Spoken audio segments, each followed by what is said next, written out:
তুমি কি জানো কোন কাজ করলে আল্লাহর সাথে ঝগড়া করা হয়?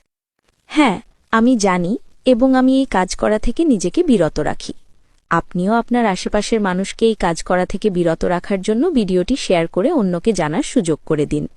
এই ভিডিওর কমেন্টে অবশ্যই একবার ইনশাআল্লাহ লিখে যাবেন। নবীজি সাল্লাল্লাহু আলাইহি ওয়াসাল্লাম ফরমান, যে ব্যক্তি প্রতিবেশীকে কষ্ট দিল সে আমাকে কষ্ট দিল, যে আমাকে কষ্ট দিল সে আল্লাহকে কষ্ট দিল, আর যে পড়োশীর সাথে ঝগড়া করে সে আমার সাথে ঝগড়া করল, আর যে আমার সাথে ঝগড়া করল সে আল্লাহর সাথে ঝগড়া করল। কানজুল উম্মাল। তুমি কি জানো মুসলমানদের সর্বোত্তম ও সর্বনিম্ন ঘর কোনটি? হ্যাঁ, আমি জানি। যে ঘরে এতিম বাস করেও এতিমদের প্রতি ইহসান করা হয় সেই ঘরই সর্বোত্তম।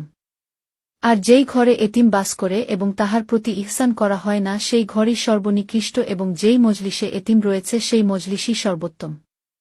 সহিহ মুসলিম।